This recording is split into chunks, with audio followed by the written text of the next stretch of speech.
저와 여러분이 합독한 사무엘상 21장은 다윗이 노베에 있는 아히멜렉의 도움을 받아 배고픔을 해결하고 골리앗의 칼을 가지고 블레셋으로 정치적인 망명을 선택하게 되는 그러한 내용이 기록되어 있습니다. 이러한 내용을 우리가 같이 조금 더 자세하게 살펴보도록 합니다. 자, 1절 보면 다윗이 노브로 갑니다. 노브는 기브아와 예루살렘에 있던 것으로 추정이 되는데, 이제 실로에 원래 그 성소가 있었습니다. 그런데 파괴된 이후에 이 노브이 그 자리를 대신했던 것으로 보입니다. 요나단과 헤어진 다윗은 바로 이 제2의 중심지 노브를 방문했습니다. 이곳에는 엘리 대제사장의 후손인 아히멜렉이 이끄는 이 제사장 그 공동체가 있었습니다. 아히멜렉은 갑작스런 다윗의 방문에 두려움을 느끼며 맞이합니다. 왜냐하면 다윗이 무서운 사람이어서가 아니라 다윗이 혼자였고 동행한 사람이 아무로 없었기 때문입니다. 다윗의 모습에 두려움을 느낀 것입니다. 이러한 질문에 다윗은 거짓말로 대답을 합니다. 사울의 살해 위협을 피해 내가 도망 중이라는 사실을 정직하게 말하지 않습니다. 자신이 은밀하게 사울 왕의 명령을 수행하고 있다는 것을 이야기합니다. 하나님 앞에서 신실한 다윗이 거룩한 이 제사장 역할을 담당하고 있는 아히멜렉 앞에서 거짓말을 하고 있는 것입니다. 아히멜렉은 다윗이 거짓말하는 것을 알았을까요? 어떻게 생각하십니까? 학자들은 여기에 대해서 의견이 분분합니다. 제가 생각할 때에는 아히멜렉이 다윗의 거짓말을 알았을 것입니다. 자, 22장 21절 말씀, 22절 말씀입니다. 22장 22절을 보면 이러한 구절이 있습니다. 다윗이 아비아달에게 이르되 그날에 에돔 사람 도액이 거기 있기로 내가 반드시 사울에게 말할 줄을 알았노라. 다윗이 지금 노베에 있는 제사장 공동체를 방문했는데 여기에 에돔 사람 도액이 있었고, 도액이란 사람이 사울에게 무엇인가 보고할 것을 다윗은 이미 알고 있었다고 다윗의 입으로 직접 그렇게 밝히고 있습니다. 자, 이 구절을 보건대 다윗과 아비멜렉은 도액이라는 사람이 사울의 신하가 모든 것을 관찰하고 보고할 것을 다 인지한 채 거짓말로 대화를 진행했을 가능성이 매우 높다고 생각이 되어집니다. 그래서 이 거짓말이지만 진짜 다윗은 사울이 부여한 비밀 작전을 수행하기 위해서 노브를 방문하게 되었고, 아히멜렉도 다윗이 정말로 사울의 충성을 당하고 있는 사람이라는 것을 그대로 받아들이면서 대화가 이루어지고 있습니다. 근데 이것은 거짓이었습니다. 누구 때문에요? 도액이라는 사람이 있었기 때문에 거짓 대화가 진행되었던 것으로 그렇게 우리가 유추해 볼 수가 있습니다. 자, 도망자 다윗은 아히멜렉에게 먹을 것을 요청합니다. 그러면서도 거짓말 또 하죠. 지금 부하 장수들이 올 터인데 좀 먹을 것이 조금 많이 있어야 된다. 그렇게 좀 의견을 표현하는 것입니다. 그러면 3절 보면 당신의 수중에 무엇이 있나이까? 이게 무슨 말입니까? 당신의 수중에 무엇이 있나이까? 제가 지금 비밀 수행 중이라 부하들이 올 테인데 지금 배고파서 힘듭니다. 밥상 좀 차려주십시오. 이러한 요청이 아니죠? 지금 당장 먹을 것이 있는지를 묻고 있는 거예요. 그러면 다윗은 지금 촉박해요. 오래 머무르고 싶은 여유가 없었던 것입니다. 그러면서 이 5덩이나 무엇이 있나이까 하는데 이 떡 5개, 그의 부하가 4-5명 돼서 그걸 요청한 것이 아니라 또 여기에 5이라는 의미를 부여하는 여러 해석들도 있는데 정확하지가 않습니다. 그냥 어느 정도 우리에게 줄 수 있는 음식이 있느냐, 다윗이 이렇게 물었다, 그렇게 이해해도 충분한 것 같습니다. 그리고 히브리어 5이란 말은 종종, 약간, 조금 그러한 의미 가지고 있었기 때문에 당장 먹을 수 있는 약간의 음식이 있습니까? 이렇게 물었던 것으로 우리가 받아들이면 되겠습니다. 자, 그러자 4절에 보면 이제 아히멜렉이 대답합니다. 보통 떡은 내 수중에 없으나 거룩한 떡은 있나니. 자, 보통 떡과 거룩한 떡이 나오는데 어떻게 다를까요? 보통 떡은 그냥 사람들이 먹을 수 있는 떡이고, 거룩한 떡은 성소 안에서 하나님께 드려진 그러한 떡으로 이해하시면 됩니다. 우리가 출애굽기 공부할 때에 이 성막 안에 들어가면 성소가 있습니다. 성소에 뭐가 있었느냐면 진설병 상이 있었습니다. 이 진설병 상에는 빵 12덩어리를 놨습니다. 이스라엘 12지파를 상징하는 이 빵이었습니다. 근데 이 빵은 안식일마다 교체를 했어요. 그러니까 성막에 들어가면 일주일 주기로 교체를 했습니다. 그래서 교체되어서 나오는 빵은 오직 제사장만이 먹을 수가 있었습니다. 안식일 논쟁에서 예수님께서 언급하신 내용이 바로 이 부분에 해당하는 것입니다.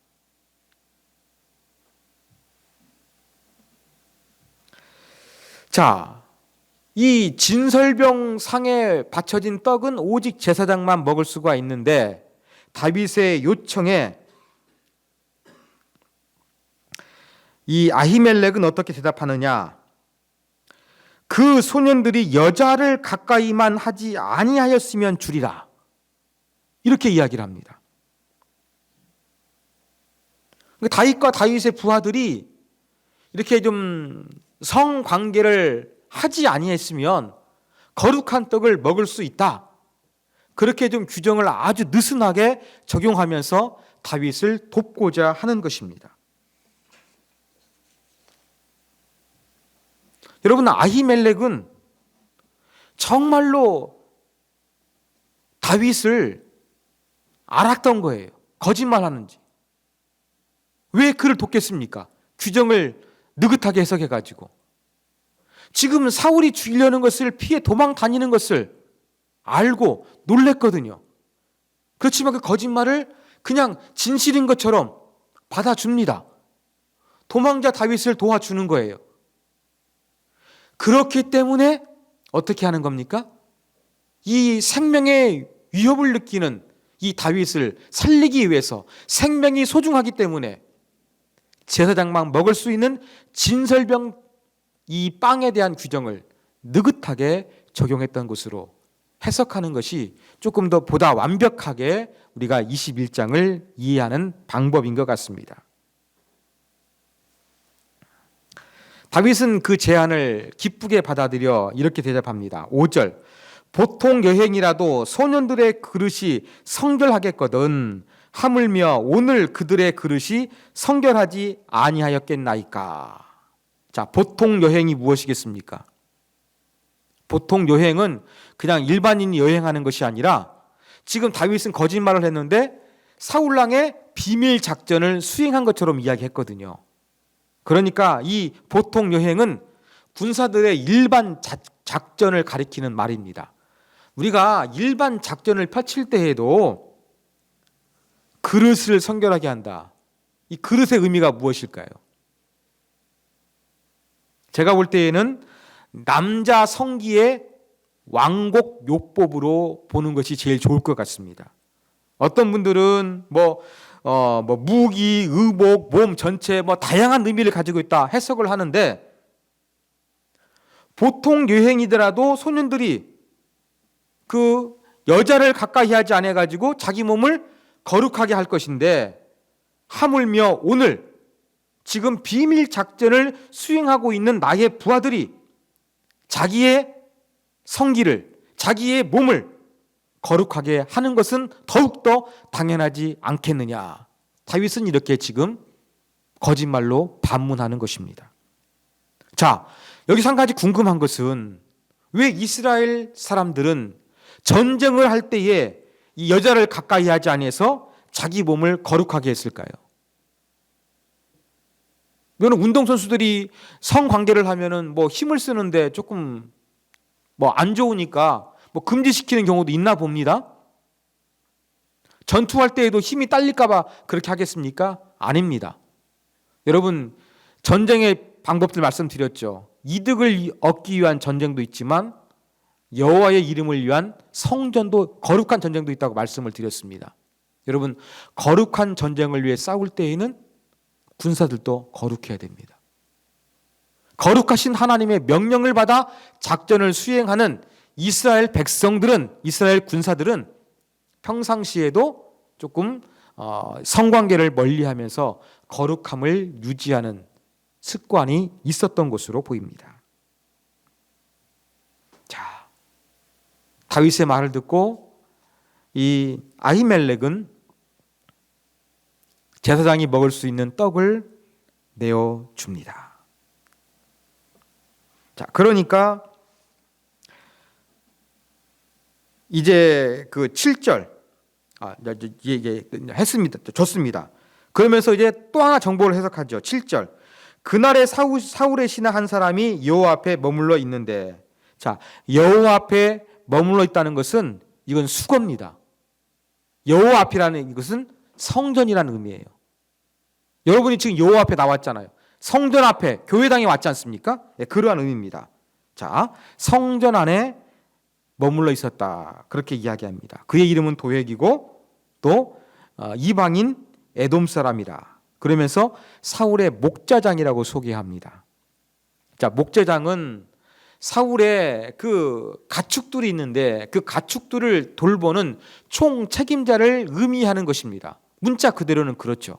그렇지만 학자들의 의견에 의하면 이 목자장은 사울이 고용한 비밀 경호원, 그러니까 이 도획은 사울의 비밀 경호 대장이었다, 이렇게 해석을 합니다. 왜 도획이 노베에 있는 제사장 공동체를 방문했겠습니까? 다윗을 죽이려고 합니다. 다윗을 발견하면 어떻게 됩니까? 찾아내서 빨리 죽여야 되겠죠. 다윗은 하나님을 의지할 테니까 누구에게 가겠습니까? 제사장을 찾아갈 것입니다. 사울은 그걸 계산에 넣고서 그의 비밀 경호대장 도획을 노베에 보냈던 것입니다. 그러니까 아히멜렉도 지금 도획이 왜 왔는가? 그걸 분명히 알고서 다윗의 거짓말을 알면서도 거짓말 아닌 것처럼 그렇게 대화했다고 해석하는 것이 본문을 조금 더 바르게 해석하는 방편이라고 저는 그렇게 생각을 합니다. 자, 8절에 보면 이제 다윗이 배고픔을 해결하기 위해 가지고 빵을 얻었습니다. 그 다음에 요구하는 건 무엇이냐? 8절에 보니까 여기 당신의 수중에 창이나 칼이 없나이까? 무기를 찾습니다. 왕의 일이 급함으로 내가 내 칼과 무기를 가지지 못하였나이다. 여러분, 아무리 왕의 명령을 받고 또 아무리 왕의 명령이 급한다 할지라도 이 장수가 무기가 없다는 것은 뭔가 조금 이상해 보이지 않습니까? 그러면서 무기를 찾습니다. 자, 그러자 이 제사장 아히멜렉이 골리앗을 죽였죠. 그 골리앗이 가지고 있었던 그 칼이 있다고 이야기합니다. 다른 칼은 없고 다른 무기는 없고 당신이 골리앗을 죽여서 빼앗았던 그 칼이 에봇 뒤에 있는데 가져가고 싶으면 가져가라. 그렇게 이야기합니다. 그러자 다윗이 내게 주십시오. 그걸 요청합니다. 그래서 다윗이 이 노베에 있는 제사장의 공동체를 방문해서 배고픔을 해결하기 위해서 빵을 얻었고요. 아무것도 가진 무기가 없었기 때문에 자신을 보호하기 위해서 골리앗의 칼을 갖게 됩니다. 그런데 어디로 갑니까? 10절. 다윗이 사울을 두려워하여 가드 왕 아기스에게로 도망했다고 이야기합니다. 가드는 블레셋 진영의 도시입니다. 그러면 다윗은 사울이 두려워서 해외로 정치적인 망명을 택한 것입니다. 그런데 정치적인 망명을 택하기 전에 노브를 방문했다. 왜 방문했을까요? 그저 배고픔과 칼을 갖기 위해서요? 그게 아닙니다. 정치적인 망명을 위해서 다윗은 치밀한 계산을 했습니다. 사울이 나를 죽이려고 하니까 내가 이 땅에서는 못 살겠다. 그러면 해외 망명을 하자. 블레셋으로 망명하려고 합니다. 그런데 뭔가 그들을 안심시킬 수 있는, 그들에게 호감을 살 수 있는 뭐가 필요하겠죠. 뭐가 제일 좋았겠습니까? 골리앗의 칼이었습니다. 다윗이 골리앗을 죽였습니다만 그 골리앗의 칼을 가지고 내가 진정성 있게 블레셋으로 망명을 원한다. 그럴싸한 명분과 자기를 받아들일 수 있는 이러한 분위기라고 다윗은 분명히 계산했을 것입니다. 그래서 노브를 방문해서 먹거리도 해결하고 골리앗의 무기를 가지고 블레셋 진영의 가드라는 곳으로, 골리앗의 고향입니다. 여기에 정치적인 망명을 시도하게 되는 것입니다. 자, 그래서 이제 다윗이 왔다는 것이 아기스의 신하를 통해 가지고 보고가 되었습니다. 다윗을 환영하겠습니까? 여러 신하들이 있으니까 여러 의견들이 있겠죠. 그 중에 하나는 바로 무엇이었느냐? 여러분, 아기스에게 말하면서 이는 다윗은 그 땅의 왕 다윗이 아니니까. 아니, 지금 이스라엘 누가 통치하고 있습니까? 사울이 통치하고 있는데 그 땅의 왕을 다윗이라고 이야기합니다. 그리고 이 개선식 때 다윗과 사울을 막 친송했는데 여자들이 그때 노래하기를 춤추면서 사울이 죽인 자는 천천히요 다윗은 만만이로다, 이렇게 노래를 했는데 이 말 때문에 완전히 그 사울왕이 정말 속이 뒤집어졌는데 이 소문도 블레셋 진영에도 알려졌다는 것입니다. 그러니까 12절에 보니까 다윗이 깜짝 놀랍니다. 이 말을 가슴에 두었다는 것입니다. 아차 싶은 거죠. 나라는 존재가 이렇게 이 블레셋 사람들에게 이스라엘의 왕으로 불릴 정도로, 사울보다 더 탁월한 장수일 정도로 알려졌구나. 잘못하면 죽겠네. 이러한 생각이 들었습니다. 그래서 아기스 왕을 심히 두려워하게 됩니다. 13절, 행동을 갑자기 바꿉니다. 미친 채 합니다. 대문장을 팍팍 긁어대고 침을 막 그 수염에 흘리면서 막 정신병에 걸린 사람처럼 그러한 행동을 합니다.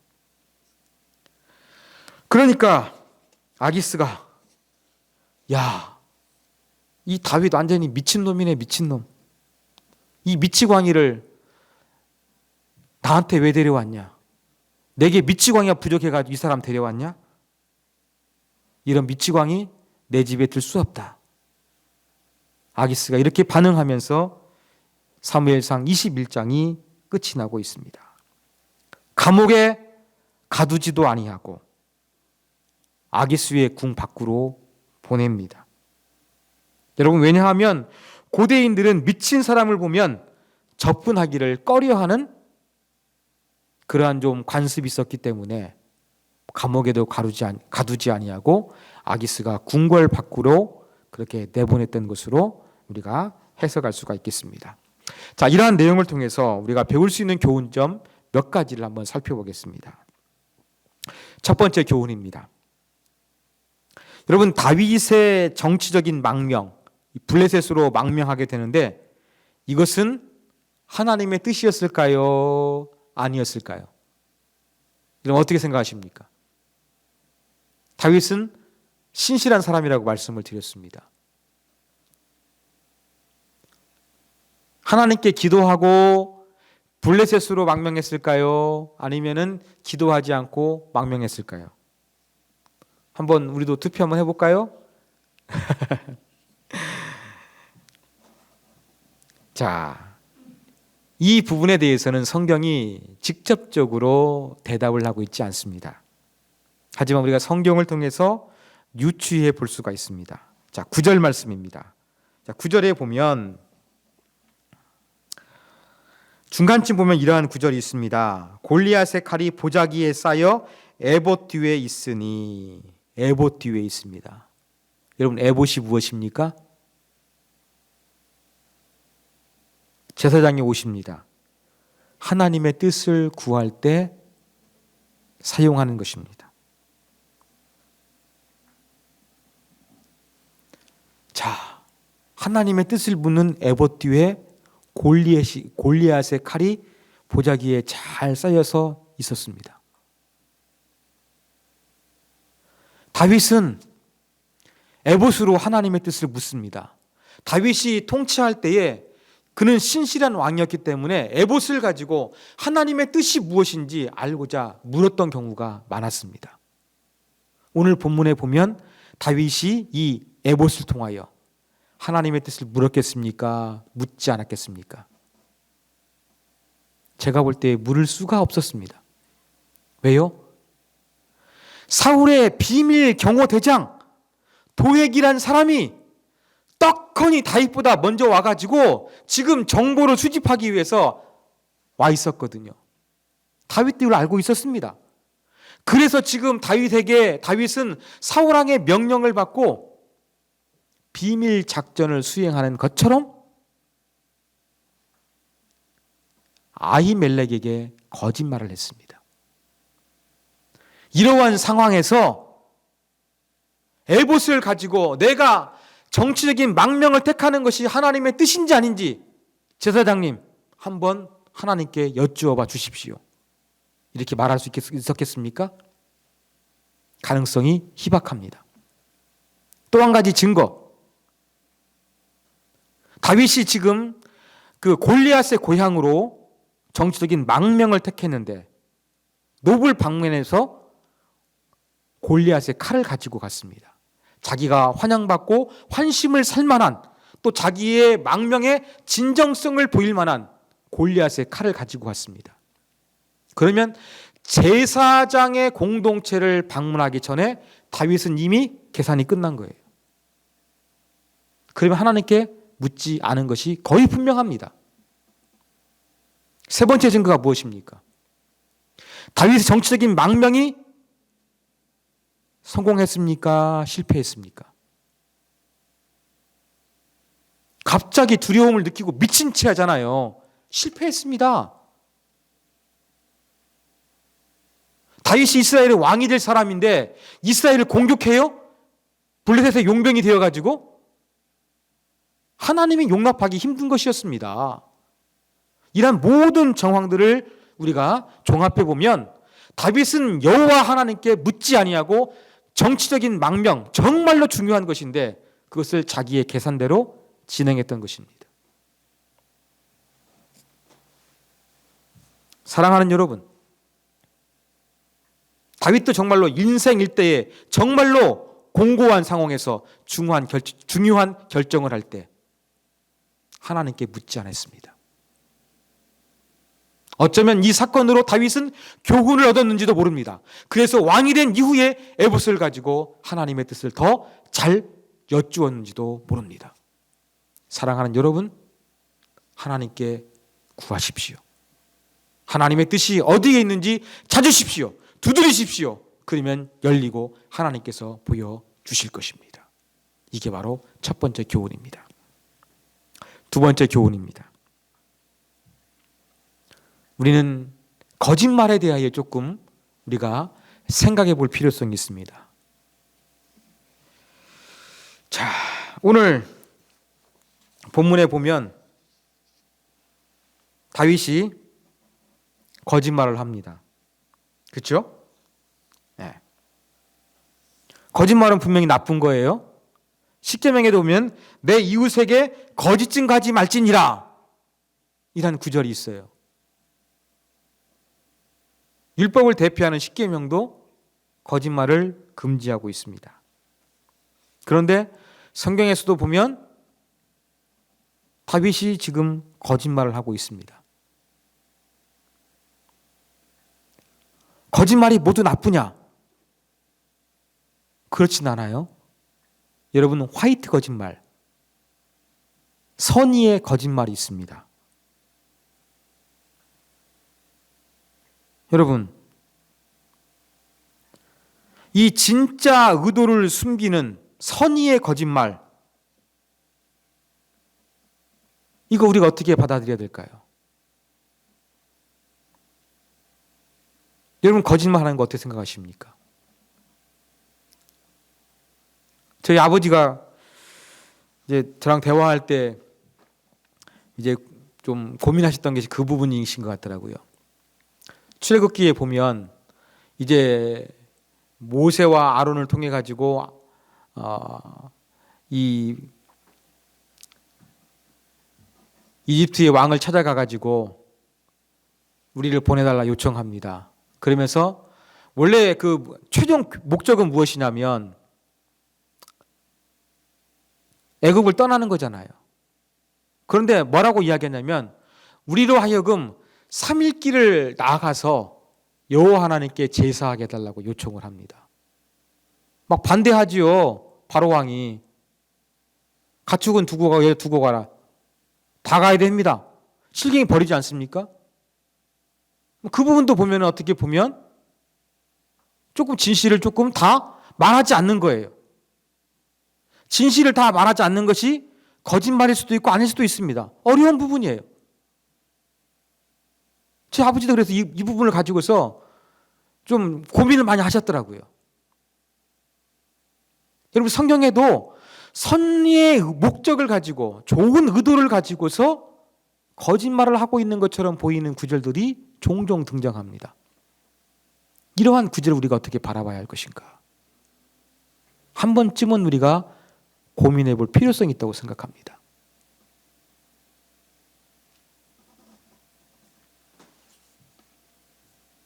여러분, 혹자는 이 기독교를 매우 보수적으로 보고 그냥 뭐 하나님을 섬긴다 그래가지고 앞뒤가 꽉 막힌 그냥 종교라고 생각하기가 쉽습니다. 제가 볼 때 기독교 그렇지 않습니다. 때로는 좋은 의도를 위해 가지고 조금 지혜롭게 약간 변형을 주는 것도 필요할 때는 있다고 생각합니다. 그렇지만 이 말씀을 드리면서도 매우 조심스럽습니다. 오늘 본문에 반대의 사건이 있잖아요. 분명히 제사장만 먹을 수 있는 이 떡, 빵, 맛은 없었을 거예요. 왜요? 만든 지 일주일 됐는데 여러분, 빵 만들었다가 일주일 뒤에 먹어보십시오. 맛이 있었겠습니까? 없었겠습니까? 맛은 없지만 특별한 빵이었습니다. 왜요? 제사장만 먹을 수 있는 빵이니까요. 다윗이 이걸 먹습니다. 아히멜렉은 생명의 위협을 느끼고 있는 이 다윗을 구하기 위해 가지고 이 제사장만 먹을 수 있도록 규정된 진설병 빵에 대한 규정을 느슨하게 적용을 했고, 이것이 신약 성경에서 예수님에게서 안식일 논쟁 때에 바로 인용이 되었습니다. 그러면 기독교라는 것은 하나님 말씀이 진리라 그래가지고 무조건적으로 그냥 어떠한 상황에서도 그냥 꽉 막힌 진리가 아니라 생명을 살릴 때는 살리는 융통성을 발휘하고 있다는 것을 우리가 놓치지 아니했으면 좋겠습니다. 그래서 때로는 정말로 좋은 목적을 위해서 선의의 거짓말이 필요하고, 우리가 해도 하나님께서 그렇게 우리를 정죄하지 아니하실 가능성이 있다고 저는 생각을 합니다. 그러나 조심해야 됩니다. 그 대표적인 예가 누구냐? 신천지입니다. 신천지의 교리 중에 이상한 게 있는데요. 모략 교리가 있습니다. 모략. 뭔가 그 계략을 짜내가지고 그것을 실행한다는 거예요. 하나님의 영광을 위해서. 신천지는 그래서 전도, 포교하기 위해가 어떻게 합니까? 전도하는 사람도 위장하고 전도하는 환경도 위장하고 전부 다 가짜로, 사람이나 환경을 전부 다 전도하기 위해 가지고 가짜로 만들어 가지고 속여버립니다. 전도하는 거 천하보다 귀한 생명 구하는 거니까 거짓말해도 하나님이 기뻐하시는 것이다. 이게 하나님의 모략이다. 그렇게 주장합니다. 작년에 이 신천지의 모략은 불법으로 대법원에서 판결을 받았습니다. 대법원의 판례가 아니라 할지라도,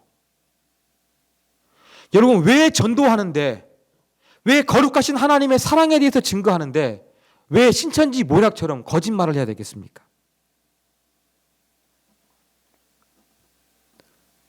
영혼을 구하는데 하나님께서 능력이 없으셔서 이 거짓말을 사용하시고 허락하신 분이시겠습니까? 그렇진 않겠지요. 때로는 선의의 거짓말로 생명을 살리기 위해서 필요할 때는 있습니다.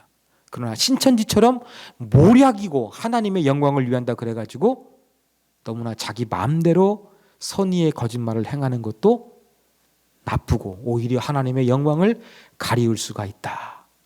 그래서 거짓말, 때로는 우리가 생명을 살리거나 뭔가 좋은 목적을 위해서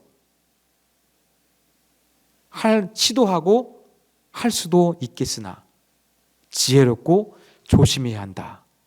저는 이것을 여러분들에게 말씀드리고 싶습니다. 마지막 세 번째 교훈입니다. 우리는 오늘 본문을 통해서 성소란 어떠한 곳인가를 배우게 됩니다. 자, 사랑하는 여러분, 다윗이 어떠한 모습으로 지금 노베에 있는 성소를 찾아왔습니까? 사울 왕에게 쫓겼습니다. 먹을 것이 없어서 배가 고팠습니다. 심지어 자신의 몸을 보호할 수 있는 무기조차 들고 있지 않았습니다. 허기지고 무방비 상태에서 다윗은 성소로 들어옵니다. 하지만 성소를 떠나는 다윗의 모습은 어떠합니까? 배고픔을 해결하기 위해서 아히멜렉이 제사장만이 먹을 수 있는 떡을 줬습니다. 아까 말씀드린 대로 일주일 되었기 때문에 맛은 없었습니다만 일반인이 먹을 수 없는 아주 특별한 양식을 얻게 된 것입니다. 또한 골리앗의 칼을 차고 길을 떠났습니다. 엄청난 승리의 전리품을 찾아 자신을 보호할 수 있는 칼을 들고서 성소를 떠났습니다.